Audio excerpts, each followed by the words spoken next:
گزشتہ جمعۃ المبارک پر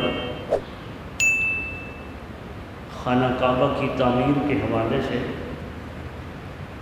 میں عرض کر رہا تھا کہ معروف روایت کے مطابق 5 مرتبہ خانہ کعبہ کی تعمیر جزوی طور پر اس کے ماسوا بھی تعمیرات ہوتی رہی۔ بعضوں نے 10 مرتبہ خانہ کعبہ کی تعمیر کا ذکر کیا، لیکن میں نے مکمل تعمیر کے حوالے سے عرض کیا کہ وہ 5 مرتبہ ہے۔ اور یہ پہلا گھر عبادت کے حوالے سے بھی اور روئے زمین پر یہ پہلا گھر ہے، یعنی رہائش کا بھی اس وقت کوئی گھر نہیں تھا، پہلا گھر یہی تھا، کیونکہ آدم علیہ السلام جب زمین پر آئے تو وہ اور اماں حوا یہ 2 ہی تھے، ابھی اولاد آدم بھی نہیں تھی، تو اس وجہ سے پہلا گھر عبادت کے حوالے سے بھی یہی ہے، مقصد تو عبادت ہی تھا، اور رہائش بھی نہیں تھی کہ آدم علیہ السلام کے ماسوا کوئی دنیا میں انسان موجود نہیں تھا۔ تو رب کائنات نے فرمایا کہ پہلا گھر جو انسانوں کے لیے بنایا گیا وہ بیت اللہ ہے۔ آگے فرمایا کہ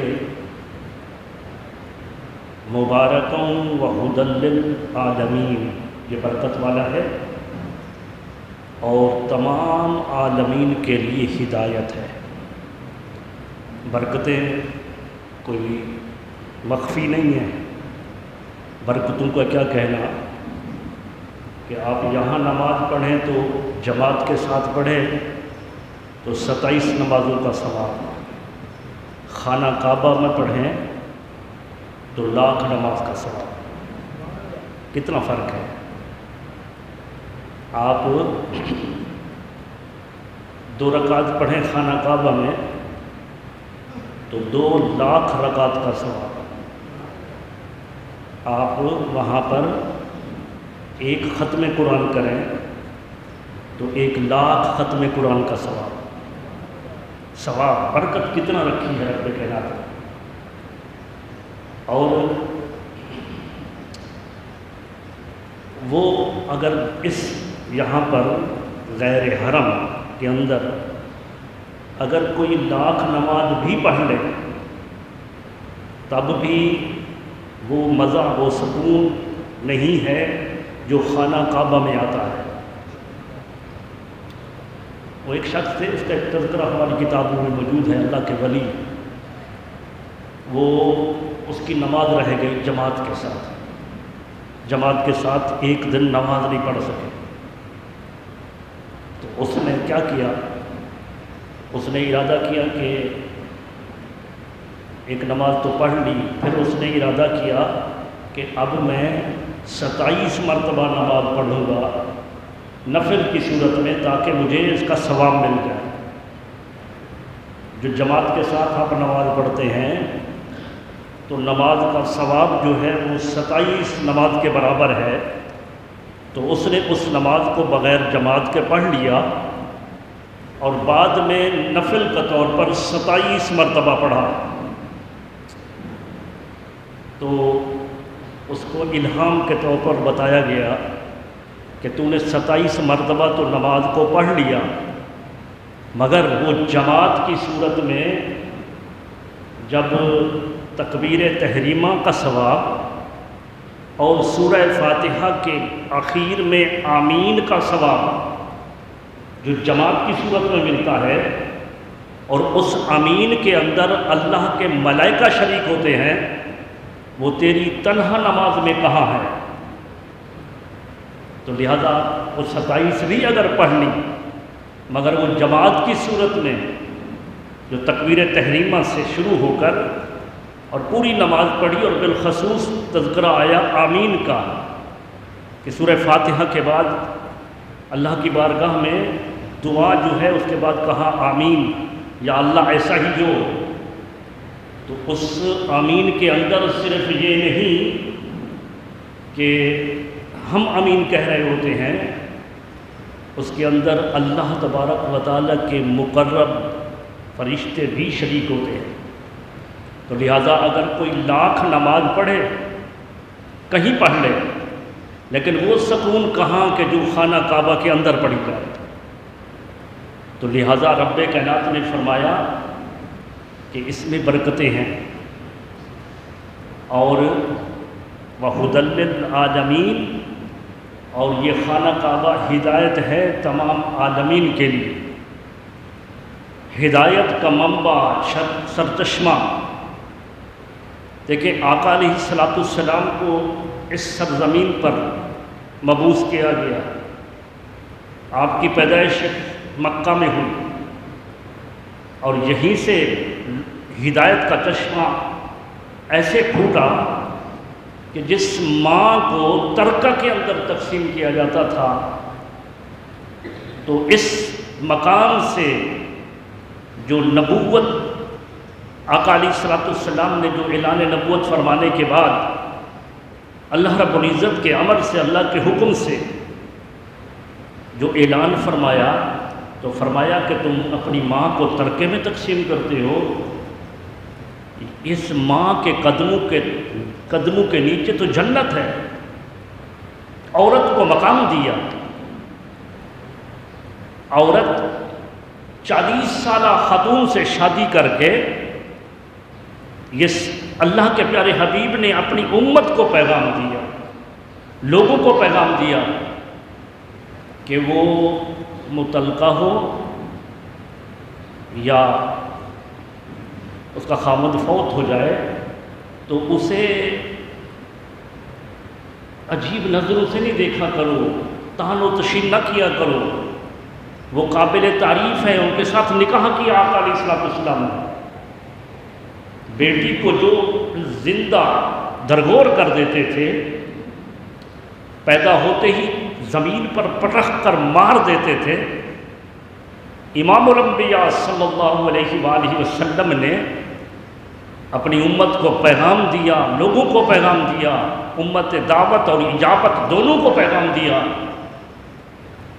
کہ میری بیٹی فاطمہ زہرا میرے جگر کا ٹکڑا ہے۔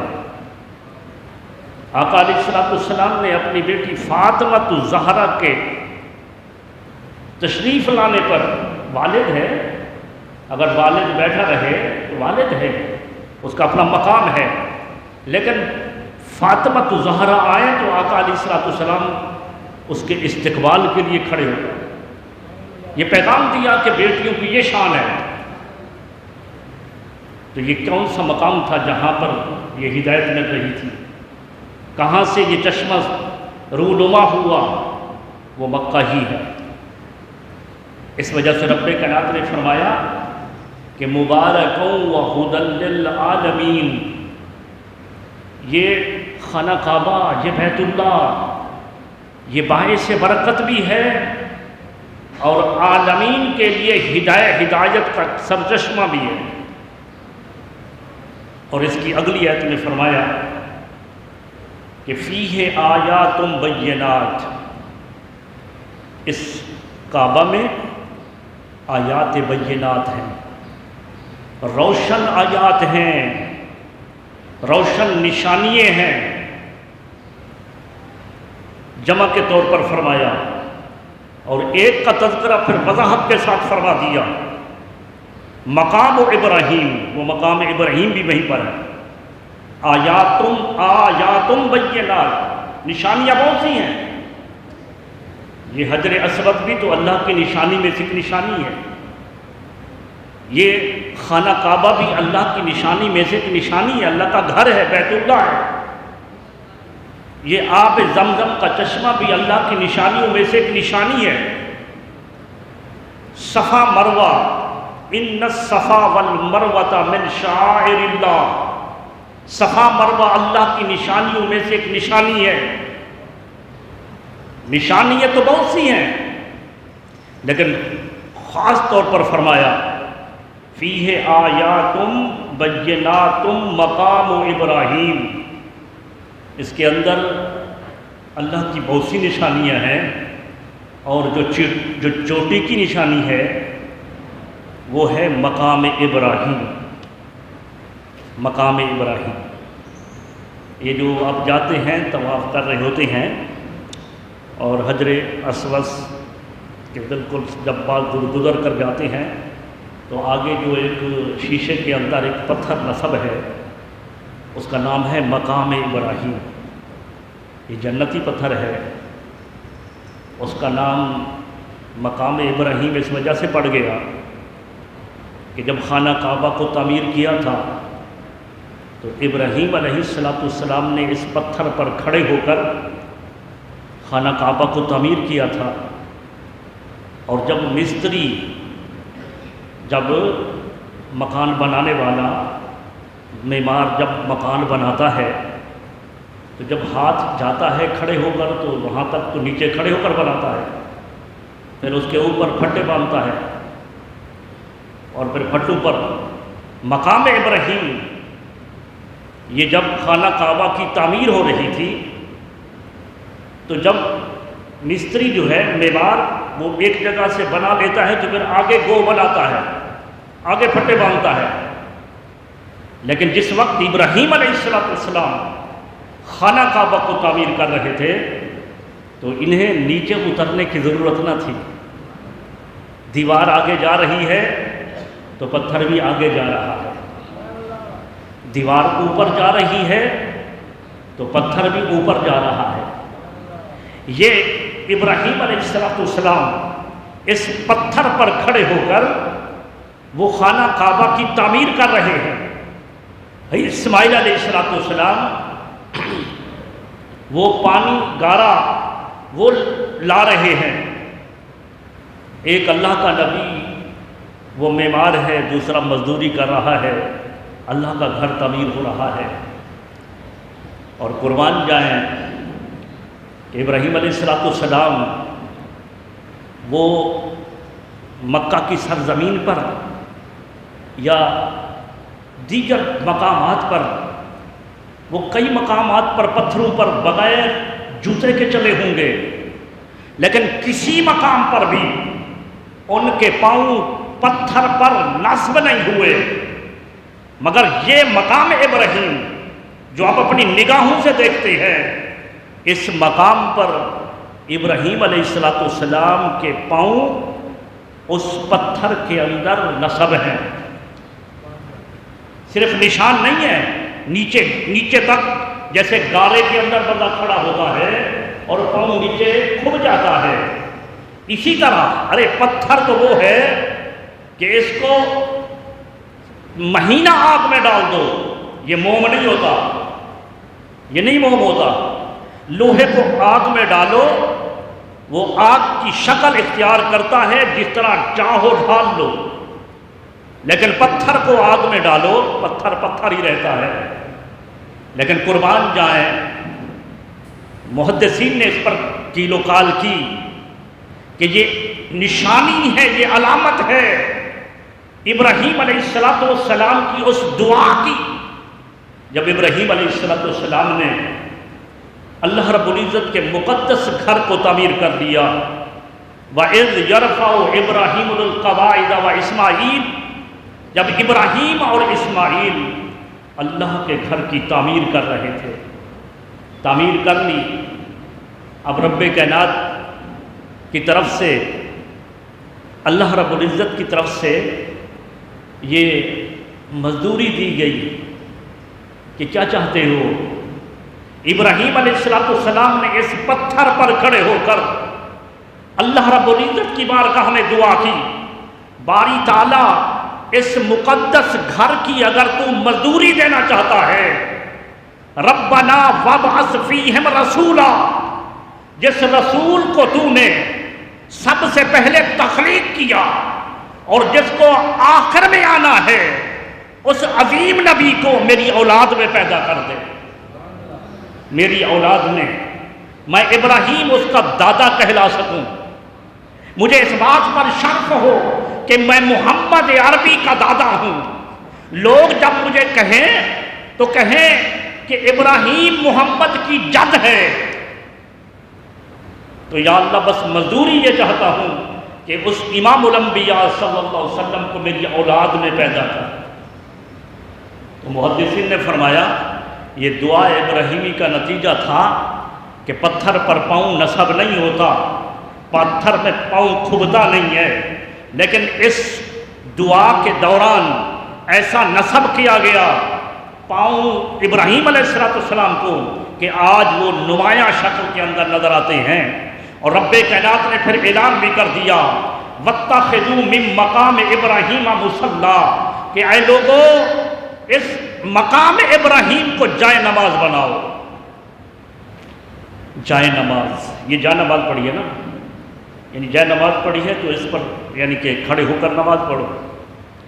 اب ایسی صورتحال تو ممکن وہاں نہیں ہے، وہ ایک جگہ ہے اور کون کون وہاں پڑھے گا۔ اور یہاں جو ہے وہ جو ہمارا مسئلہ ہوتا ہے نا فقہ کا کہ اختلاف جو ہمارے مسائل میں آتا ہے، اور وہ اختلاف جو ہے وہ باعث رحمت بھی ہوتے ہیں۔ اگر نزاع جھگڑا نہ ہو تو اختلاف کوئی بری چیز نہیں ہے، اختلاف ہونا چاہیے لیکن علمی بنا پر۔ تو کسی نے کہا کہ یہ کہاں ہے کہ پاؤں جو ہے نا وہ ایک بالشت ہوں، ایک بالشت کا فاصلہ ہو بیچ میں، تو کسی نے کہا، تو میں نے کہا قرآن میں ہے۔ تو نے کہا قرآن میں؟ ہم نے تو کبھی نہیں پڑھا۔ میں نے کہا رب کائنات نے فرمایا وَاتَّخِذُوا مِن مَقَامِ إِبْرَاهِيمَ مُصَلًّى، مقام ابراہیم کو مصلی بناؤ۔ ابراہیم علیہ السلام جس جگہ پر کھڑے تھے ان کے پاؤں کے درمیان آپ ناپ لو، وہ ایک بالش سے کم ہے، زیادہ نہیں ہے، ایک بالش سے کم ہے۔ تو ابراہیم علیہ السلام کے اب اس مقام جو مقام ابراہیم ہے اس کی عظمت یہ ہے کہ اب جب طواف مکمل کر لو تو پھر اس کے پیچھے نماز پڑھو، 2 رکعت نماز شکرانہ۔ تو طواف کا شکرانہ یعنی کہ ادا کہاں کرنی ہے؟ مقام ابراہیم کے پیچھے۔ رش کی وجہ سے اگر وہاں پر کھڑے نہیں ہو جاتے تو پیچھے چلے جاؤ، وہ آب زمزم جہاں پی رہے ہوتے ہیں وہاں پر کھڑے ہو کر اس طرف منہ کر کے نماز پڑھ لو۔ نماز تو مطاف میں کہیں پر بھی پڑھیں گے ہو جائے گا، لیکن اگر ایسا کریں گے تو رب کائنات کے حکم پر عمل ہو جائے گا کہ وَاتَّخِذُوا مِن مَقَامِ إِبْرَاهِيمَ مُصَلًّى، مقام ابراہیم کو مصلی بناؤ، یعنی ان کے پیچھے نماز پڑھو۔ تو یہ مقام ابراہیم ہے۔ یہاں پر رب کائنات نے فرمایا کہ فیہ آیات بینات، بہت سی نشانیاں ہیں، بہت سی نشانیاں۔ میں کہتا ہوں کہ حج ہے ہی اللہ تبارک و تعالیٰ کے نشانیوں کا نام، اور وہ نشانیاں کیا ہیں کہ رب کائنات نے حج کے ہر رکن کو اپنے کسی مقرب بندے کے ساتھ جوڑ دیا ہے، جوڑا ہے رب کائنات نے۔ حج کے ہر رکن کو دیکھ لیجیے، یہ لبیک اللہم لبیک زیادہ تر ابراہیم علیہ السلام کے متعلق ہے کہ ان کی زیادہ تر ان کی ادائیں ہیں۔ ابراہیم علیہ السلام نے جب گھر بنا لیا تو رب کائنات نے فرمایا اذن فی الناس بالحج، سورہ حج میں ہے 17ویں پارے میں، فرمایا کہ اے میرے خلیل اب اس گھر کے لیے لوگوں کو بلاؤ، حج کا اعلان کرو۔ عرض کی میرا آواز کہاں پہنچے گی؟ کیف یبلغ صوتی، باری تعالیٰ میری آواز جنگل بیابان کے اندر جہاں کچھ بھی نہیں ہے، فرمایا علیک النداء وعلی البلاغ، آپ کا کام ندا دینا ہے، آواز پہنچانا ہمارا کام ہے۔ تو اس مقام پر پھر ابراہیم اور اسماعیل نے بھی لبیک اللہم لبیک کہا، اور جو آواز دی نا کہ اے لوگو اللہ کے گھر کا حج تم پر فرض ہو گیا ہے، وہ جہاں کسی نے سنا اس نے لبیک کہا، اور بالخصوص ابراہیم و اسماعیل نے جو کہا، یہ جو حج کے موقع پر لبیک اللہم لبیک کی صدائیں سنتے ہیں، یہ اللہ تبارک و تعالیٰ کے خلیل کی سنت ہے۔ اس کے بعد احرام باندھتے ہیں، تو احرام جو دو چادریں ہیں، کیا خیال ہے؟ سنت کے مطابق لباس ہو، یہ اپنا توپ پہنی ہو، جبہ پہنا ہو، اس میں یہ عمرہ حج ہو سکتا ہے؟ نہیں ہو سکتا۔ کیوں؟ بڑے قیمتی لباس پہنا ہو، نہیں ہو سکتا۔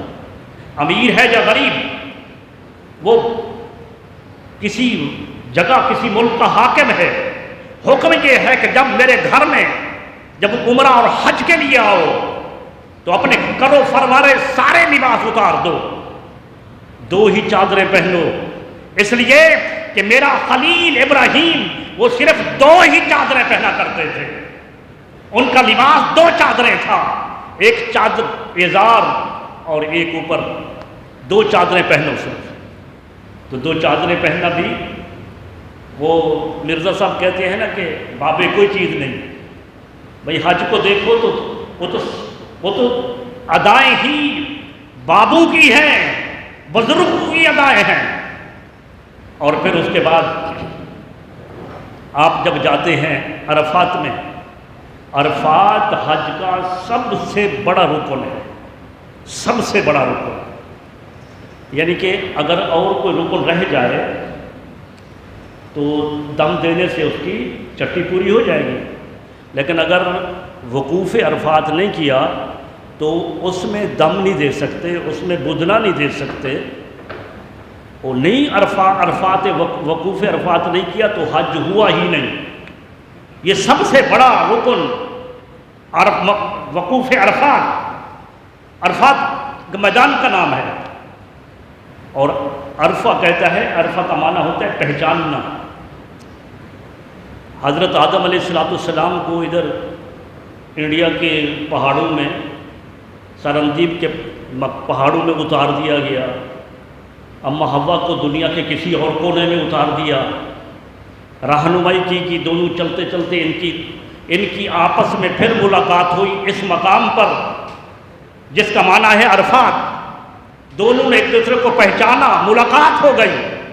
رب کائنات نے حج کا عظیم رکن بنا دیا، اس لیے کہ اللہ کے دو مخلوق میں سے اللہ کے دو بندوں کی اس مقام پر ملاقات ہوئی تھی، ایک دوسرے کو جانا پہچانا۔ رب کائنات نے اپنی عبادت کا ایک عظیم رکن حج کے اندر عظیم رکن عرفات، وقوف عرفات، وہ حاجیوں کے لیے لازمی قرار دے دیا۔ اور اسی طرح آپ چلے آئیں پھر مینا کے اندر، آج جمعرات کو کنکریاں ماریں تو کیا وہاں کوئی آپ کو شیطان نظر آتے ہیں؟ پلر بنے ہوئے ہیں، لیکن حکم ہے مارو ان کو مارو، پتھر مارو۔ ارے ابراہیم نے تو حقیقتاً شیطان کو مارے تھے، جب وہ رکاوٹ بنا تھا اسماعیل کی قربانی کے اندر، اس نے 3 مقام پر جگہ کو گھیرا تھا، رکاوٹ بنا تھا کہ آگے نہ جا سکے، انہوں نے حقیقتاً پتھر مارے اور حقیقی شیطان کو مارے تھے، لیکن اس سنت کو ادا کرنے کے لیے حج کا رکن بنا دیا گیا۔ اور آج جو بھی حاجی جاتا ہے وہ اس پلر کو مار رہا ہوتا ہے، اور حقیقت یہ ہے کہ وہ شیطان کو لگتے ہیں۔ لوگ غصہ نکال رہے ہوتے ہیں، جوتے مار رہا ہوتا ہے، کوئی بڑے بڑے پتھر مار رہا ہوتا ہے، تو وہ واقعتاً شیطان کو تکلیف ہوتی ہے، لیکن وہ سنت کس کی ادا کی جا رہی ہے؟ وہ حضرت ابراہیم علیہ السلام کی سنت ادا کی جا رہی ہے۔ صفا مروہ کے درمیان، صفا طواف زیارت کے دوران، چونکہ طواف قدوم وہ نفل ہے، طواف زیارت یہ دوسرا رکن ہے حج کا، تو اس مقام پر جب طواف کر لیتے ہیں تو پھر اس کے بعد اگر طواف قدوم کے اندر سعی نہیں کی تھی صفا مروہ کے درمیان، تو اب طواف زیارت میں طواف کے بعد سعی کی جاتی ہے، تو جب سعی کی جاتی ہے تو وہاں پر ایک مقام ہے اس مقام پر جو ہے وہ دوڑنا پڑتا ہے، تیز تیز چلنا پڑتا ہے، اور ایسے اپنی شکل بنائی جاتی ہے کہ تھوڑا دوڑ رہی ہے جیسے. تو یہ کیا ہے؟ یہ حضرت اماں ہاجرہ کی سنت ہے. الغرض، حج کا ہر مقام، ہر رکن رب کائنات نے اپنے کسی مقرب بندے کے ساتھ جوڑا ہے، اور وہ ہر رکن اللہ تبارک و تعالیٰ کی آیات میں سے ایک آیت ہے.